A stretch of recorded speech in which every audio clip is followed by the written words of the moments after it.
Bonsoir frères et sœurs, je reviens vers vous parce que voilà, aujourd'hui on m'a posé des questions et on m'a dit que nous ne verrons pas les guerres, que Jésus serait revenu avant, enlever son église de nouveau.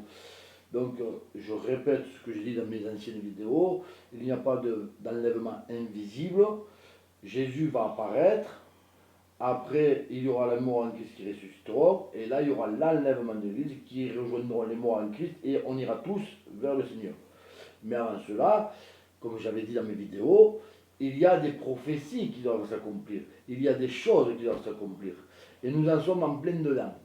Alors, quand j'avais dit dans mes vidéos qu'on verrait les tribulations et les grandes tribulations, il y en a qui m'ont dit c'est pas vrai, il n'y a pas de souci, vous avez votre libre arbitre.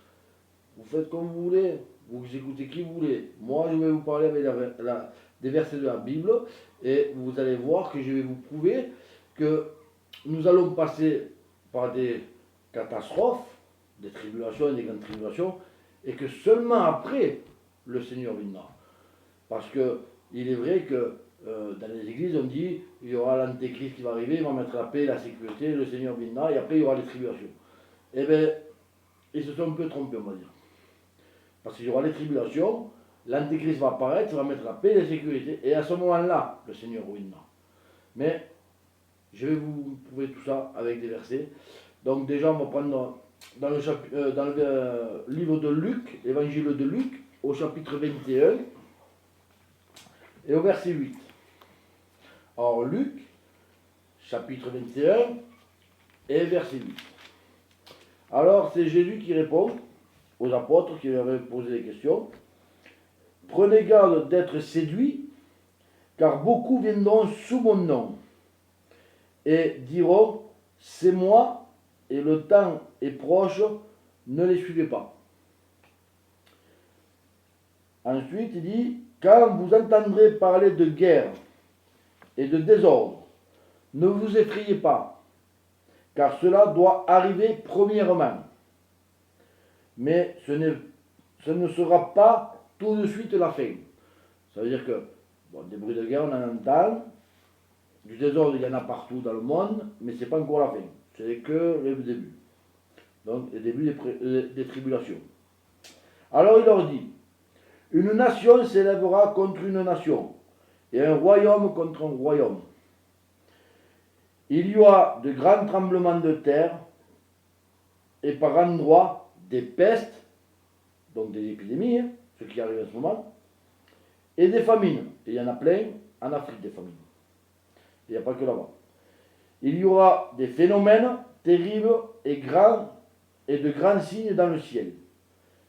Mais avant tout cela, on portera la main sur vous et l'on vous persécutera, on vous livrera aux synagogues, on vous jettera en prison, on vous mènera devant des rois et devant des gouverneurs à cause de mon nom. Ce qui va dire qu'il y aura des églises qui vont se lever contre le peuple de Dieu, les synagogues, parce qu'à l'époque c'était les synagogues, il y en a toujours, mais maintenant, comme il y a plusieurs religions et tout ça, donc les religions, les catholiques, tout ça, vont se lever contre les véritables peuples de Dieu. On vous livrera au roi, donc au chef d'État, et aux gouverneurs, c'est les gouverneurs. Quand il y aura l'ordre mondial, un chef d'État sera gouverneur de la France, gouverneur de l'Allemagne, gouverneur de la Russie. Voilà. Donc, mais ça, c'est autre chose. Donc on va continuer à lire. Parce que moi j'aime bien m'appuyer sur la parole, puisqu'on dit que je détourne la doctrine, mais la doctrine, elle ne vient pas du diable comme on m'a dit. Elle vient de Dieu. Donc celui qui dit qu'elle vient du diable, c'est qu'il y a un problème. On va prendre Matthieu 24. Non, on reste sur Luc 21, excusez-moi. Luc 21, mais on va changer de verset, on va prendre au verset 17. Voilà. Vous serez haïs de tous à cause de mon nom, mais il ne se perdra pas un cheveu de votre tête. Par votre persévérance, vous sauvegarderez votre âme. Ça veut dire que celui qui a vraiment la foi, comme j'ai dit dans mes vidéos précédentes, il va persévérer dans la foi, il va persévérer dans la prière, dans la consécration vers Dieu, il va se confier en Dieu. Donc, il va persévérer, il va sauvegarder son âme. Mais celui qui a, comme on m'avait répondu les demi-fois qu'il n'existe pas, lui, qu'est-ce qu'il va faire? Eh bien, il risque de tomber. Parce que le problème, c'est qu'il n'aura pas une confiance totale à 100% en Dieu. Il faut avoir confiance totale en Dieu. Parce qu'à un moment donné, on ne pourra plus se soigner. On ne pourra plus faire ce qu'on voudra.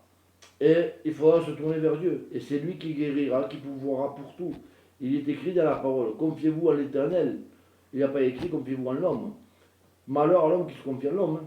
Et heureux celui qui se confie en l'Éternel.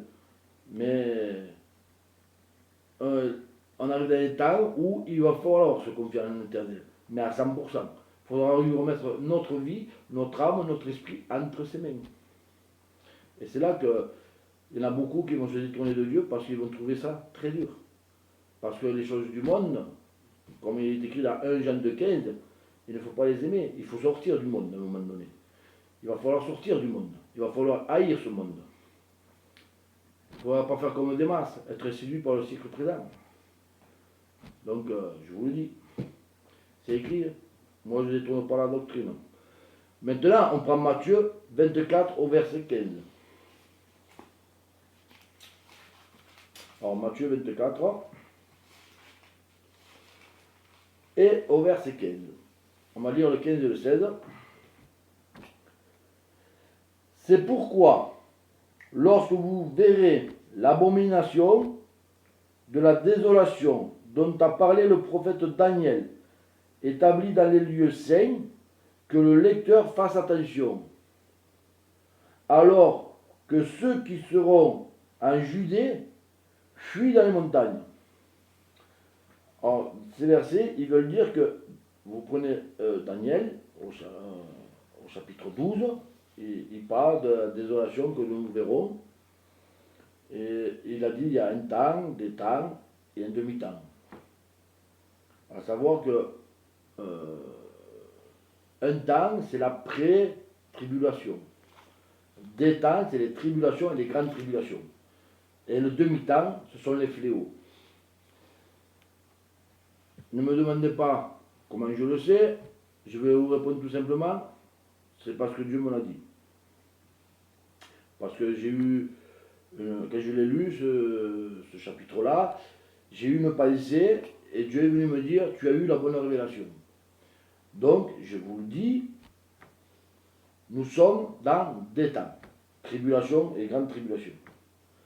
Donc, pour ceux qui seront avec Dieu, ne verront pas les fléaux. Pour ceux qui ne seront pas avec Dieu, ils les verront. Parce qu'entre-temps, ils devraient revenir.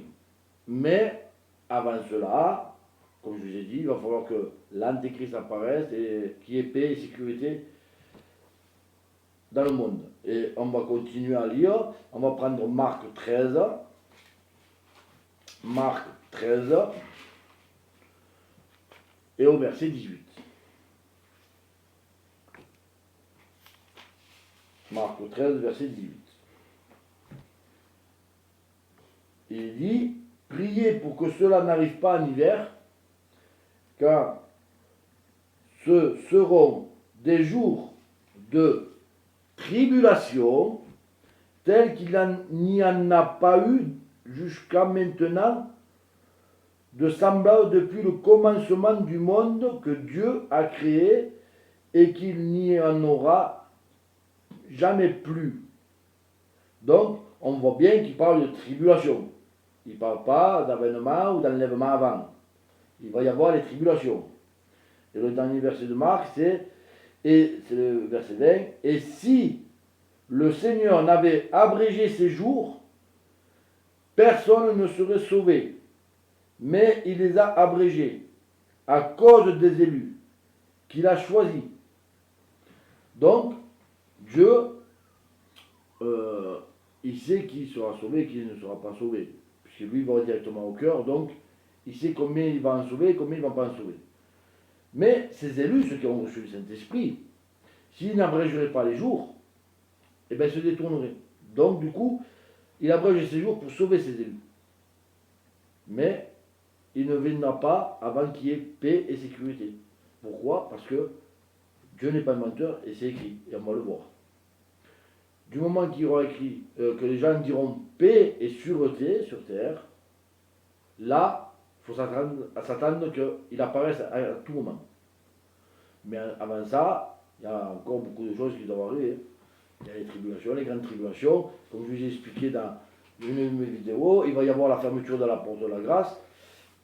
Et éventuellement, il n'y aura plus de repentance, il n'y aura plus de prière. Donc c'est maintenant qu'il faut se tourner vers Dieu et éventuellement se confier entièrement à 100% à lui. Pour ceux qui sont avec Dieu, mais qui ont un pied avec Dieu et un pied dans le monde, je vous conseille un truc, sortez du monde, mettez-vous en règle avec Dieu.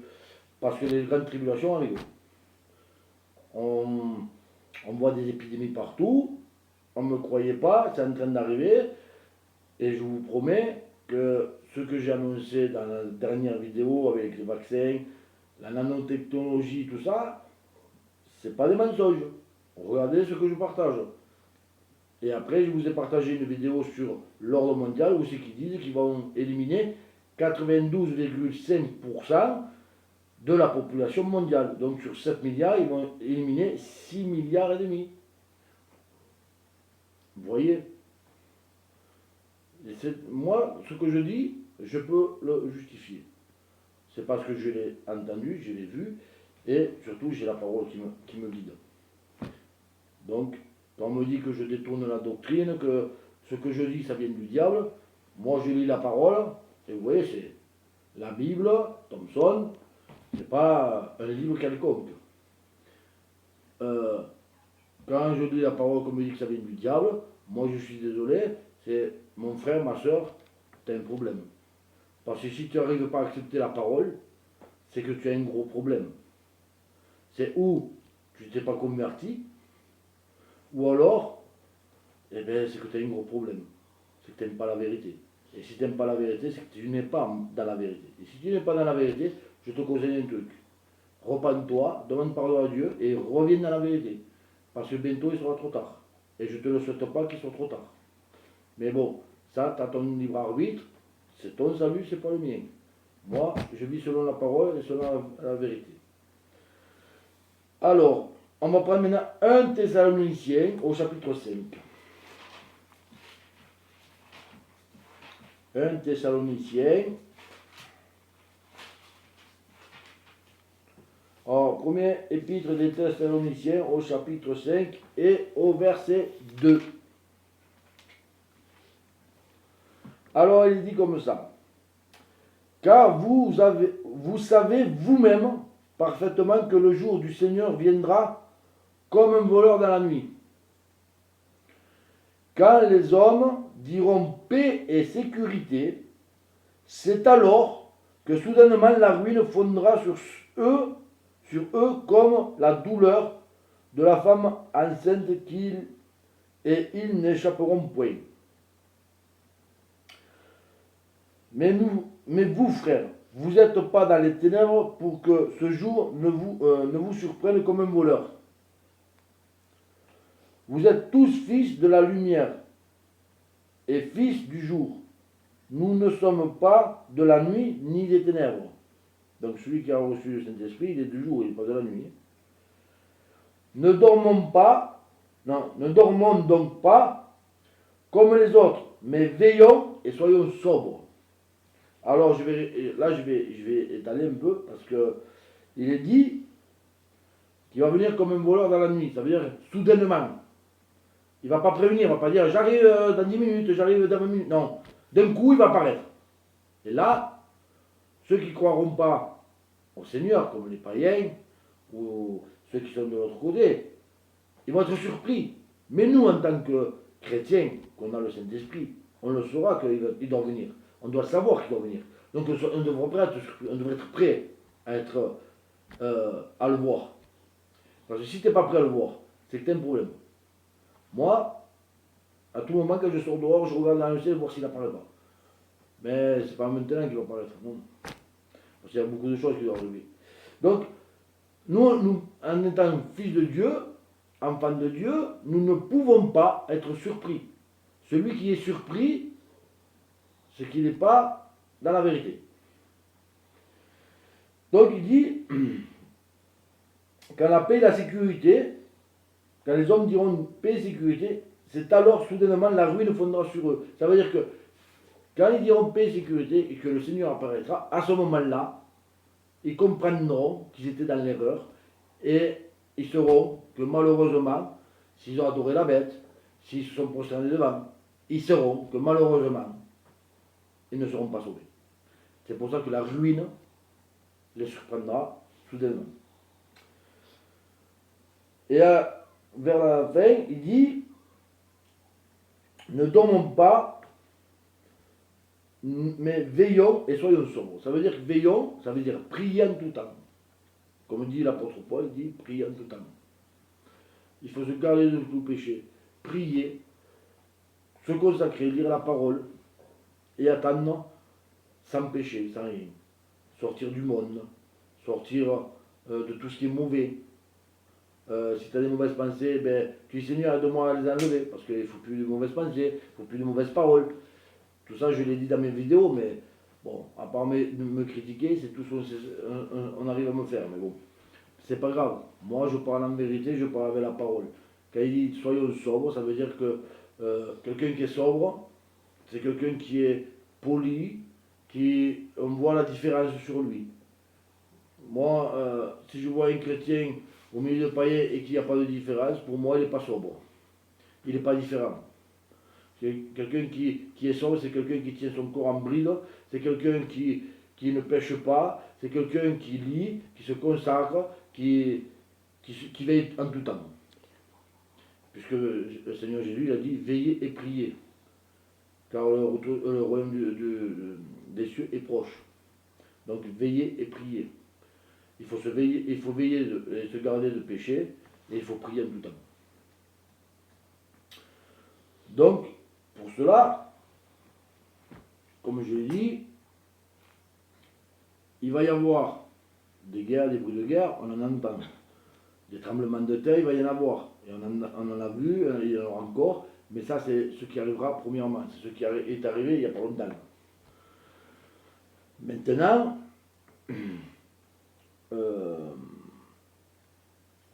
il y a les épidémies qui arrivent, comme il est écrit dans Luc 21, il parle d'épidémie, de peste.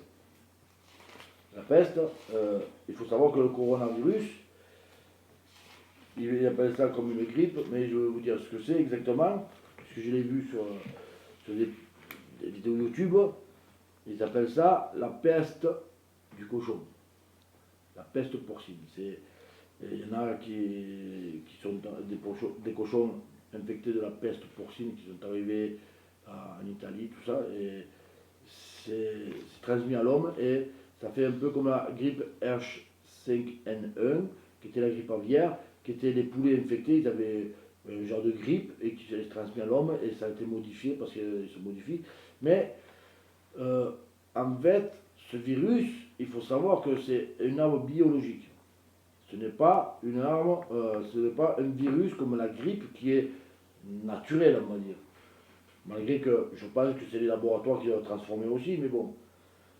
Ce virus, c'est l'armée qui avait créé ce virus pour attaquer notre pays. Comme j'ai partagé cet après-midi, ce n'est pas possible qu'ils créent un virus sans avoir l'antidote. Pourquoi? Parce que quand on attaque un autre pays, en général, c'est pour prendre possession de ce pays. Donc si vous attaquez avec des armes chimiques, et que vous ne pouvez pas aller dans ce pays parce qu'il y a le virus, ça vous sert à quoi de l'attaquer avec ce virus? Il vaut mieux avoir l'antidote avant. Donc je pense que, oui, ils ont l'antidote, mais ils attendent qu'il y ait un certain nombre de morts dans le monde pour pouvoir dire, ça y est, nous avons l'antidote. Et ça, c'est que ma conviction, mais j'en suis sûr. Parce que vous regardez, mis à part un ministre iranien qui a été touché, il y a combien de chefs d'État, des présidents, qui sont touchés par ce virus? Même le président chinois, il est allé à l'hôpital qui était infecté, soi-disant.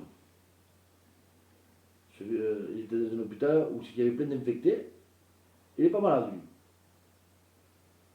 Vous prenez juste le président Macron. Macron. Ça fait 3 ans qu'il est au pouvoir. Jamais on l'a vu éternuer, jamais on l'a vu se moucher, jamais on l'a vu malade. Vous savez pourquoi? C'est très simple. Ils ont les plus grands médecins à leur côté. Mais seulement quand vous arrivez au pouvoir, on vous donne tous les vaccins qu'il faut. Ça veut dire que tous les vaccins qu'il y a, là, le coronavirus, je suis sûr qu'ils ont déjà le vaccin et que lui, il est vacciné. Il ne risque pas d'en mourir demain. Vous, oui. Lui, non. Pourquoi? Parce que c'est les chefs d'État. Ce sont ceux qui sont au pouvoir qui vont signer l'ordre mondial. Et malheureusement pour nous, nous sommes des pions. Ils n'en ont que faire que de nous. La preuve, comme j'ai dit dans mon message cet après-midi, ils ont rapatrié des Français de Chine, on vous met 14 jours en confinage. Mais seulement il y avait 10 ou 15 avions par jour qui arrivaient de Chine. Là, des enfants qui étaient en Italie pour l'école, on leur dit il faut rester chez vous pendant 14 jours. Mais on fait venir 3000 supporters de Turin, où il y a l'épidémie, en France. Et on leur dit pas de mettre de masque, ni de gants, ni rien. C'est vous venez comme ça. Il n'y a pas un problème quand même. Là, pareil, on vous dit, le lundi 24, en France, le dernier malade est sorti de l'hôpital, il n'y a plus de malade. Le 25, malheureusement, il y a un décès, mais ils sont obligés d'avouer que le malade était malade depuis le 12 février. Donc ça veut dire que le 24, quand il a dit qu'il n'y avait plus de malade, c'était un mensonge. Il y avait toujours un malade, puisqu'il était en train de mourir. Il n'y en avait pas un, il y en avait deux en plus. Donc, regardez des informations, informez-vous sur Internet, parce qu'il y a des vidéos de gens qui sont en Chine qui partagent. Et il y a un professeur chinois qui a partagé une vidéo et qui a dit les pays européens, tout ça, ils confinent les gens 14 jours, mais nous leur avons dit que le virus pouvait être contaminant jusqu'à 30 jours. Il y a des Chinois qui ont contracté, enfin, ils ont déclaré la maladie à partir entre 27 et 30 jours. Donc ceux qui sont restés 15 jours, ben, ils sont partis chez eux, mais rien ne dit qu'ils ne sont pas contaminés. Si on dit une quarantaine, moi je suis désolé, une quarantaine c'est 40 jours. À l'époque c'était comme ça. Vous allez dans n'importe quel pays, vous prenez un animal, un chien, on va le mettre en quarantaine, il va rester 40 jours dans le chenil. On ne va pas lui dire au bout de 15 jours c'est bon, tu peux sortir. Quarantaine c'est quarantaine. Ça veut dire ce que ça veut dire, 40 jours. Là non, on dit une quarantaine mais 14 jours. Parce qu'ils ont estimé qu'au bout de 14 jours, si vous n'avez pas déclaré la maladie, vous n'êtes plus contaminant. C'est faux. Le professeur chinois, il a dit, nous avons eu des cas où ils ont déclaré la maladie à partir du 27e jour. Du 27 au 30e. Donc voilà. Ensuite, bon, il y en a d'autres, des professeurs qui ont parlé, ils estiment que si les États font rien, ils estiment que 60% à 70% de la population mondiale devrait être décimée. Donc moi je vous le dis, frères et sœurs, nous sommes dans les tribulations. Jésus ne va pas revenir maintenant. Il faut que tout s'accomplisse. Comme j'ai dit dans mes vidéos, il y a des prophéties qu'il faut qu'ils s'accomplissent. L'antéchrist, il n'est pas apparu. Il va apparaître. Hein. Il est très près d'apparaître. Mais il n'est pas encore apparu. Tant qu'il n'est pas apparu et qu'il n'a pas apporté la paix, parce qu'il va trouver des solutions pour tout le monde. Donc il y aura la paix, la sécurité partout. Et il va s'asseoir sur le trône de Dieu parce qu'il va se faire passer pour Dieu lui-même. Et à ce moment-là, il y aura paix et sécurité. Et à ce moment-là, Jésus peut apparaître. Mais tant qu'il n'y a pas la paix et la sûreté ou la sécurité sur terre, il n'apparaîtra pas. Dieu n'est pas menteur, c'est écrit. Quand les hommes diront paix et sécurité, le Seigneur apparaîtra par son avènement comme un voleur. C'est pas moi qui le dis, c'est la parole. Après, c'est sûr, on va me dire, ouais, tu détournes un truc, tu es du diable. Non, je ne suis pas du diable. La parole, c'est Dieu qui l'a inspiré aux apôtres. Et je pense que ceux qui disent que là, je détourne un truc et que je suis du diable, Et comme vous voyez, je lis les versets de la Bible, c'est pas mes versets à moi. Ça veut dire qu'il est contre la parole. Il dit que la parole c'est du diable. Si tu dis que la parole est du diable et qu'elle est inspirée du Saint-Esprit, je vais te le dire, frères et sœurs, tu blasphèmes contre le Saint-Esprit. Parce que le Saint-Esprit, c'est quand même le seul qui peut sonder les profondeurs de Dieu. Il n'y a pas plus saint que lui. Il a inspiré la parole, parce que c'est lui qui a inspiré les apôtres à écrire, par la pensée, hein, qui les a guidés. Donc si c'est le Saint-Esprit qui a guidé les apôtres à écrire la parole, et que tu dis que la parole, que ce que je dis c'est la parole, et que ce que je dis ça vient du diable, ben il y a un problème. Moi je te conseille un truc, repens-toi et demande vraiment pardon à Dieu, parce que je pense que le blasphème du Saint-Esprit, je ne sais pas si c'est, il pardonnera. C'est écrit, le seul pardon qui ne sera pas pardonné, c'est le blasphème du Saint-Esprit. Celui qui dit que la parole c'est avec du diable, c'est un gros problème. Mais bon, chacun voit son salut, chacun a son libre arbitre. Moi, ce que je vois dans l'Apocalypse, c'est écrit que celui qui se souille, se souille complètement jusqu'au bout. Celui qui se sanctifie, qui se sanctifie. Il est l'heure, frères et sœurs, de se sanctifier. Il est l'heure de se confier à Dieu. Il est l'heure de suivre Dieu à 100%. Sortez de ce monde. Faites plus ces choses de ce monde qui vous séduisent et qui vous détournent des voies de Dieu. Parce que je referai une vidéo, il y a plein de choses sur les aliments qu'il faut que je vous en parle. Et vous allez voir que, ils sont bons les McDonald's, ils sont bons les pizzas et tout ça. Mais quand vous allez savoir ce qu'ils mettent dedans, vous allez plus avoir envie d'y aller. Mais bon, ça ce sera une autre vidéo. Sur ce, je vous souhaite une bonne vision de la vidéo. Repassez-vous là si vous voulez. Lisez en même temps la parole. Vous appuyez sur pause et vous lisez la parole en même temps. Ça peut vous aider. Que Dieu vous ouvre les oreilles spirituelles, les yeux spirituels, que vous compreniez de votre cœur et qui vous guérisse, qui vous sauve. Sinon, comme je vous dis, méditez la parole, pensez à ce que je dis, parce que tout ce que je dis c'est en train d'arriver. Et moi j'ai les messages de Dieu, j'ai pas les messages d'un homme. Je vois personne ici, donc mis à part la parole que je vois tous les jours. Aujourd'hui c'est la 4e fois, mais bon, je me lasse pas, il n'y a pas de souci. Donc je vous le dis, frères et sœurs, il est l'heure de se tourner vers Dieu à 100%. Il est l'heure de s'éloigner de tout ce qui est mauvais. Après, on pourrait me juger, me critiquer, mais comme j'ai dit, celui qui m'insulte, qui me méprise tout, je raye parce que j'ai autre chose que perdre mon temps avec des gens qui viennent pour passer leur temps à insulter, à mépriser ou à autre. Tu veux partager, partage, tu veux pas partager, c'est ton problème. Maintenant, si tu vois un danger, on t'annonce un danger et que tu n'annonces pas le danger à ton prochain, tu rendras des comptes à Dieu, c'est pas à moi.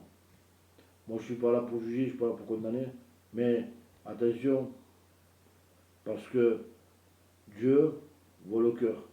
Si tu n'as pas partagé et que ton frère, parce que tu ne l'as pas prévenu, il attrape cette maladie ou il ne s'est pas tourné vers Dieu ou quoi, il pourrait t'en tenir à rigueur. C'est Dieu qui demandera les comptes. Et dans la poche, j'en ai parlé, que c'est Dieu qui demande les comptes, c'est pas nous. Donc, moi, je vous conseille, ça dure 30 secondes de partager. Je ne veux pas de popularité, je ne veux pas de gloire, non. Moi, je veux que l'œuvre de Dieu avance. Dieu me demande d'avertir le peuple du danger. Donc, avertissez le peuple du danger. Moi, je ne peux partager qu'une fois, je ne vais pas partager 10 fois. Parce que mes amis ne sont pas les tiens.